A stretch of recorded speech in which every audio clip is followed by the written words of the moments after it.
والصلاة والسلام على سيد الأنبياء والمرسلين وعلى آله الطيبين وعلى أصحابه. بسم الله الرحمن الرحيم. باب ما جاء في الأذان بالليل. اذان د شپې.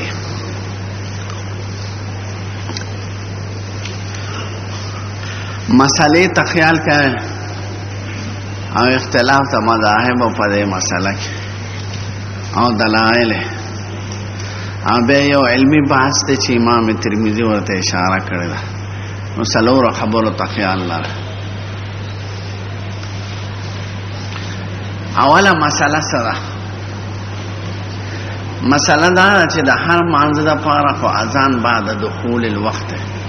خو د فجر دپاره قبل دخول الوقت دا جائز دی که نه؟ اذان باللیل چې سبا لانی راختلی د شپې اذان وي.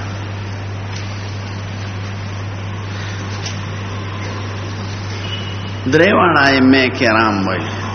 د سبا دپاره اذان باللیل جائز دی، یعنی د سبا د دخول نه مخکې.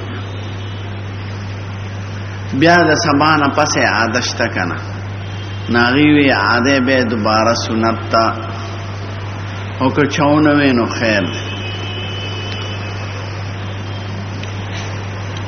بیا غي خپل کور کې مختلف چې اذان باللیل کله نه شروع کیږي، څوک د نصف الليل نه، څوک د ثلث الليل نه. دویم مسلک د حضرت امام ابو حنیفه د سفیان ثوری دی چې اذان د فجر د طلوع نه مخکې نه کیږي.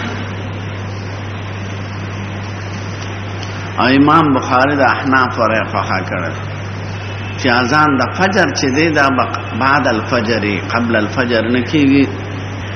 هغه چې څوک اذان قبل الفجر رواوي د فجر د پاره اذان باللیل، دلیل یې څه دی؟ دلیل یې دا حدیث دی چې بلال صاحب اذان باللیل وی.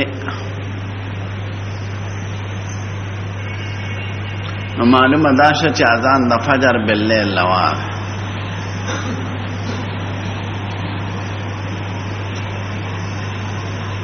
نو دې به دوه جواب یاد لرئ. اول دا چې اذان باللیل سره چرته دا نه دي ذکر شوی چې دا د فجر د پاره. هغوی فکلوا واشربوا حتی تسمعوا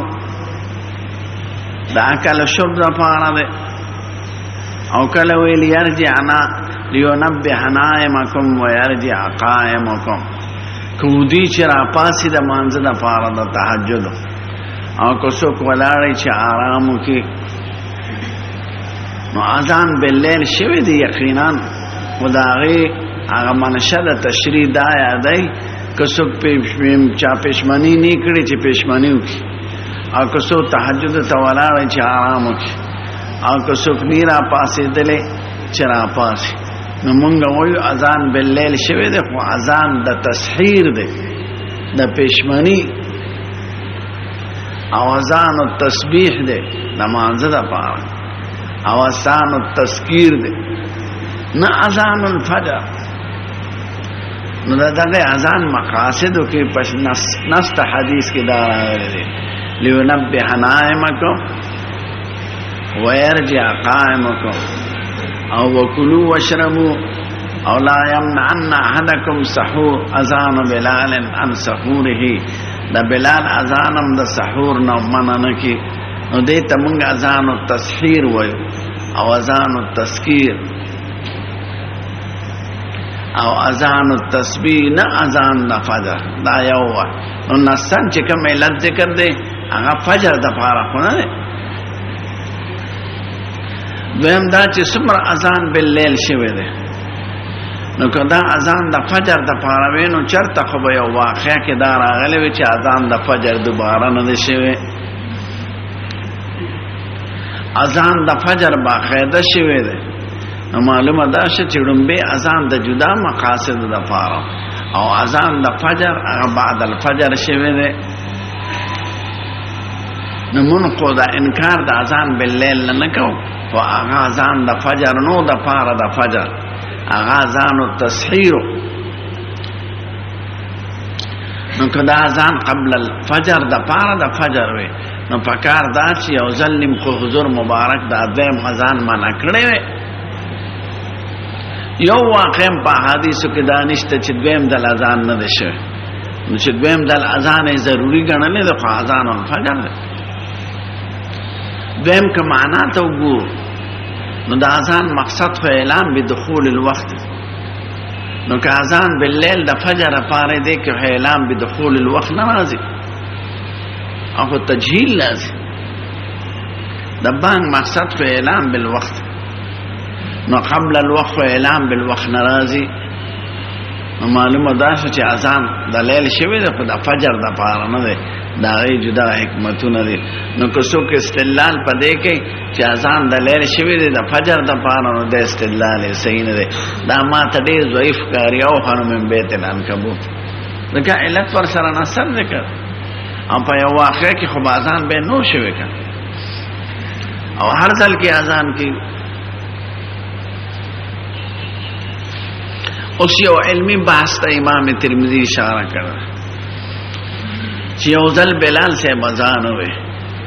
نو حضور ورته دوباره اعلان وکړه ان العبد قد نام، الا ان العبد قد نام. زود شیم سترګې مې پټې وې نو خطا شیم، ما قبل الليل الفجر وینه. نو دې په دې حدیث یو معنوي تنقید کوي. معنوی تنقید دا چې زه خو اذان د شپې وې، نو بیا په دوباره سلوي الا ان العبد قد نام، د شپې اذان د پاره مقرر دی او د شپې بانګ وکړ، نو بیا په ولې وی چې تخلخ ته وې زه خطا اوته هغه مقرر د شپې ده، نو چې د شپې بانګ وې صحیح واقع شو، نو بیا ورته ولې وی چې اعلان دا وی قصه د مسروح شوی ده د عمر صاحب په زمانه کې. مسروح مؤذن او د عمر صاحب، نو اذان الفجر قبل الفجر ویلو، نو عمر صاحب برتوی دوباره اعلان وکړه ان العبد قد نام، الا ان العبد قد نام. زود شیم قطع شیم، نو دا د بلال صاحب ته منسوب کړی دا، دا د حماد ابن سلمہ قطعی دا. او علماء دلته ترمذی ملاقات شوی، دا د تنقید معنوي کړی. اصل کې بلال سے دو ځله مقرر شوی دی، یو ځل د سبا د پاره مقرر، نو عبد الله بن مکتوم به د شپې اذان وی او بلال سے به د سبا وی، خو بلال سے بچانه تاسو نه کو په خپل سمي به وی او سترګو کې شبکوري و، نو دې خطاو ته د پساوا کې، نو پتیار کې بانګوي، نو دغه وخت ورته حضور دوباره اعلان وکړ چې زه خطاو ته الا ان العبد قد نام. دا دغه زمانه خبره ده چې د سبا د اذان د پاره مقرر، نو د سبا اذان قبل از وخت ویلې دي، نو حضور په اعلان وکړ. به نبی کریم ډیوټي بدل کړه، عبد الله بن مکتوم سبا تک او د شپې تک، نو دا چې ان العبد نام وی دا وخت چې بلال د سبا د پاره مقرر، نو به دې د شپې تک او بل عبد الله بن مکتوم د سبا ک عبد الله بن مکتوم بډوندو دبا د خلق په وینا باندې سیب سبا د اصبحت نو چې دو خلق ورته وی چې خصبا راوقتن علی به باندې شورو. دوه حدیثونه په خپل ځای دي، او دا ان العبد قد نام د سبا د اذان د پاره چې مقرر، او به چې د شپې د بار مقرر شونه حضور مبارک وي ان بلال يعذن بينه فكلوا واشربوا. ځکه خلق د مخ کې سره عادتو د بد سبا با وینو خلق به د غش بندو وینا د اوس د شپې باندې. نو دواړه حدیثونه په خپل ځای صحیح دي او زمانه جدا جدا را من ان بلالا يعذن بليل دا د دویمه زمانه خبره ده، او ان العبد قد نام دا د اول زمانه خبره ده. نو تعارض معنوي پکې رانه، نو ترمذی ملادل ته چې اعتراض کړی دی د اعتراض معنوي دی او معنوي خطا ده دلته کوشه په خبرو. اما ما جاء في الاذان بالليل الذين قتبوا قال صلى الله عليه وسلم شاب بن سالم النبي ګور سند سید ان النبي صلی الله علیه وسلم قال ان بلال يؤذن بالليل، بلال صاحب د شپې بانګ وای، دا د امت تخای فکلوا واشربوا فراس کا کوي حتا تسمعوا تعذين ابن مکتوم، چې سو پورې د عبد الله بن مکتوم اذان هم نه اورید، او هغه علی اذان می چې سبا براو خط او خلق ورته وي سبا د سبا قال ابو يوسف في الباب ان مسلم وعائشة وانس وانس وابي ذر وسمره. ابو داود کې به یو روایت راشي چې د دوړو اذان او مینس کې به دومره فاصله و چې یو بر کو شو بل بوقت نو به څنګه د خراس کا کی اجازه کوي. سیدا چې بلال سے بدش په اذان وی کنه دیو پاغا د یو کوټه د پاسه به اذان مې دی بال تناس وظیفه به کوله ذکر به کو او کافرانو ته به خیره کوله. نو چې سبا بارانز دې شنو دی برا کوشو اذان به کړه د مخکې نه او ناس باو. نو دا چې ابو داود کې به روایت راشي چې فاصله به دومره و چې یو برا کوشو بل بوقت دا د اذانونو فاصله نه ده دا د بلال صاحب درا کوزیدو فاصله ده. قال ابو يوسف في الباب نفسه قال ابو سعد بن عمر حديث حسن صحيح وقد اختلف على العلم في الاذان بالليل علماء مختلف تھی. فقال بعض اهل العلم اذا اذن المؤذن بالليل اجزاه ولا يعيد دوباره بنو یو زمون پرز دوباره وینا واجب ده. او قول مالک مبارک زپه دې آرام چې دا دومره لوی محدثین ائمه په دغه طرف دي او دلیل کمزور نه. وقال بعض اهل العلم اذا اذن بالليل اعاده کله شپې اذان وکړو دوباره به وای د فجر ربا. وبي يقول سفيان الثوري چې ذکر شنو امام ابو حنیفه بکرا وروا دا قبل روایت ته اشاره کوي د دې عکس. حماد بن سلمہ دا ایوب نه نقل کوي النافع عن عمر ان بلال اذن بليل اذان بلال سے د شپې اذان وکړ. امره النبي صلی الله علیه وسلم ينادي ان العبد نام وی دوباره اعلان وکړ چې زود شیم یعنی خطا شیم د سبا په لیدو ماستر کې دغه شوی دا پیرت کې خان ابو سعد هذا حديث غير محفوظ والصحيح ما رواه عبد الله بن عمر وغيره النافع عن ابن عمر ان النبي صلى الله عليه وسلم قال ان بلال يؤذن بينهم فكلوا واشربوا سيد هذا حتى يؤذن ابن مكتوم. ورواه عبد العزيز بن ابي رواد النافع ان مؤذن لعمر دا عمر سے زمانہ کی مؤذن نمی مسروح ها اذن بلين د شپې اذان وکړ. فامره عمر ان يعيد الاذان عمر سے برتوي چې سبا راوخی دوباره اذان وا. وهذا لا يصح سندن دا حدیث هم صحیح نه دی ځکه دا نافع د عمر صاحب زمانه نقل کوي او نافع د عمر صاحب زمانه نه دی لیدل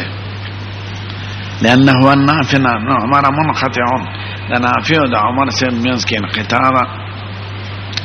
ولعل حماد بن سلمة على هذا الحديث اړم به حماد بن سلمة چې نقل کړو هغه شهید دا حدیث دا واقع د عمر صاحب د زمانه او د مسروح او هغه بلال صاحب ته منسوب کړ زمانه د رسول الله وګرځول. والصحيح روايه عبد الله بن عمر وغير واحد عن نافع بن عمر والزهري عن سالم بن عمر النبي صلى الله عليه وسلم قال بلال يؤذن بليل سيد هذا. قال ابو يوسف ولو كان حديث حماد صحيحا كذا حماد حديث صحیح شي چې بلال صاحب د شپې اذان وي او حضور ورته دا وایي چې ان العبد قد نام دې کې وینا تساجد او د شپې مقرره اسقال لم يكن لهذا الحديث معنى لدي حديث معنى نه جوړي دا دې په تنقید معنوي کې. اسقال رسول الله صلى الله عليه وسلم بلال يؤذن بلال انه حضور مبارک ویلو انما امرهم فيما يستقبل ورتوي خیال کوي د شپې باندې وای. فقال ان بلال يؤذن بلال ولو انه امره باعاده الاذان او که دوباره اعلان د اعاده د اذان ورته کړی وي ان العبد قد نام نو حين اذن قبل طلوع الفجر لم يقل ان بلال يؤذن بليل دا به ورته نه. قال علي بن مديني په تنقید معنوي پیش وکړ چې دې مقرر د شپې د پاره ده او د شپې بانګوي ان العبد قد نام في بي ولي وي. فقال ان بنا ولو انه امره بآيات الاذان. قال علي بن المديني حديث حماد بن سلمة عن ايوب النافع عن النبي صلى الله عليه وسلم هو غير محفوظ. حديث د حماد بن سلمة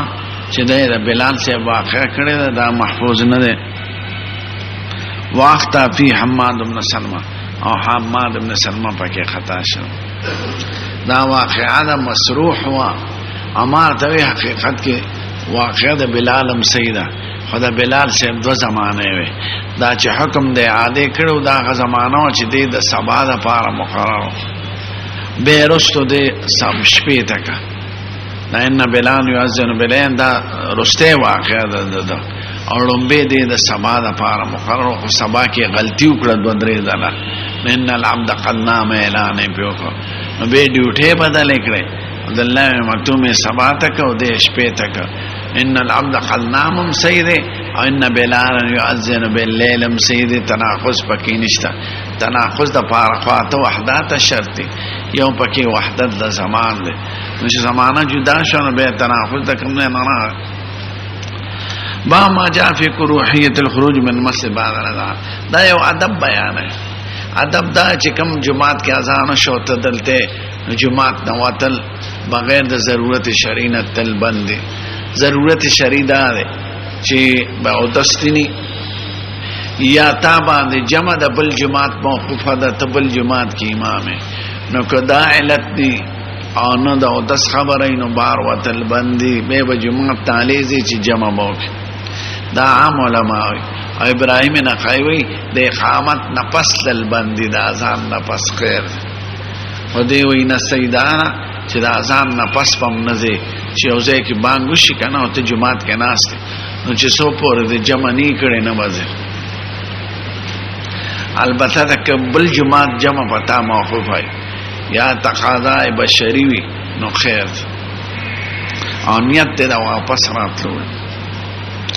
عندنا نظم قال سلام وكيونا سفيان ابراهيم المهاجر نبي شاسای قال خرج رجل من المسجد د جمعه یو سړی وته یو ځکه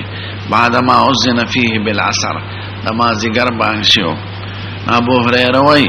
اما هذا فقد اصاب القاسم صلى الله عليه وسلم دې سړی د حضور نافرمانی وکړه ځکه حضور مبارک ویلي دي چې اذان شبه بنځه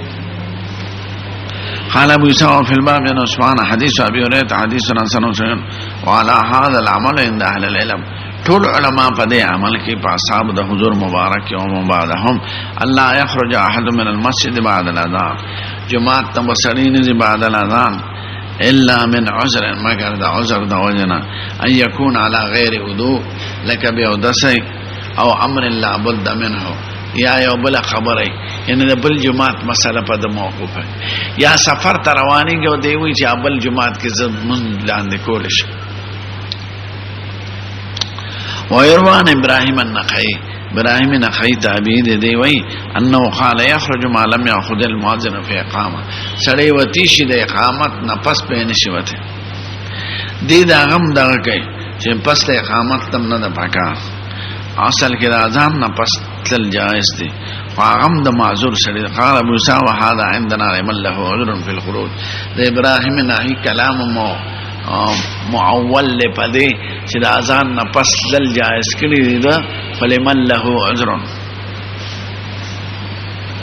دا ابو شعثا کا څوک دي نومه سلیم بن اسود دي او دی والد د اشعث ابن ابي شعثا وقد رواه اشعث بن ابي شعثا هذا الحديث نبي اشعث بن ابي شعثا مشهور تابعی دی او د ابن عباس خصوصي شاګرد د اشعث بن ابي شعثا د پلار نه روایت کړه بس کوول او ما جاء في الاذان في السفر اذان په سفر کې شته کنه حنابلة او اکثر محدثین کرام تبلیغی حضرات پدې چې سفر کې اذان او اقامت دواړه کوي او دا اولا بالعمل له سړی جمع کوي په سفر کې کنه نو اذان دې مو کې اقامت دې مو کې بعض علماء زمونږ د احنافونه او د مالکیانو نقل له چې کې اقامت باندې کفایت او کنه روانه اذان کنه وای ځکه اذان خو مقصد اعلام د غایبین دی او د سفر کې روان دي د سرم دغه کسان دي د چا د پاره کې اذان خو وردا چې اذان دی مشي اقامت دی مشي ځکه حضور مبارک په سفر کې د دواړو حکم کړل ټیک ته جایز ده چې اذان نه کو په اقامت کفایت خو اولا عمل بالحدیث ته باب ما جاء في الاذان في السفر. حدثنا محمود بن غيلان حدثنا وكيع سفيان خالد الحذاء انا ابي خلامه حذاء عربی کی موچی ته وای دی موچی نو خو موچی سره بناستو نو مشهور شو په خالد الحذاء. ان ابي خلامه عن مالك بن حويرث قال خدمت على رسول الله صلى الله عليه وسلم سيد الكائنات ترى علم انا وابن عم لي زوم زما ترزو فقال لنا بیا تویدا سفرت ما فاسنا واقیما. نګوره حضور مبارک حکم د دوانو کړی دی د اذان او د اقامت و یواز په اذان کې مقصد اعلان بل د غایبین نه وی دا اعلان د شاعر د دینم دی د توحید او د رسالت او د قیامت بلدا چې د اواز چې څومره ځای پر رسیږي دا ټول بد د پاره شهادت بل ایمان کې د قیامت پاره نو یواز اعلان د غایبین او مقصد نه دی اعلان د شاعر او د دینم دی او اشهاد د من سمع ده په ایمان ده نو اذان وینا قدا اذان دی مو کې اقامت دی مو کې فاسنا وقیما والیومکما اکبرکما. سارم په بخاری کې وی چې اکبر څه کوي چې دوه په سکه برابر قرات او علم کې. حال ابو اسحاق دا حدیث حسن صحیح ولا عمل علیهم دا اکثر علم اختار الاذان فی السفر اذان دې په سفر کې وای. وقال بعضهم تجه الاقامه چاوی اقامت کافی دی انما الاذان على ما يريد ان يجمع الناس. اذان خلق وی چې خلق را جمع کوي او په سفر کې په نور څوک نشته دوی دي دی وی والقول الاول اصح. قول اول صح دی ځکه مقصد یواد اعلان د غایبین نه دی. وبه يقول احمد و اسحاق احمد اسحاق په ځای د حدیث عمل کوي او اولا عملا پدې چې سره د اذانم کې اقامت اوس کوي احناف چې جمع کوي چرته سفر کې ویل کې اذان وکي اذانم کې به اقامت. مسروح نو مسروح پخې د مؤذن نوم دی مسروح د عمر سے مسروح نه پخې دی پخې په قاف نه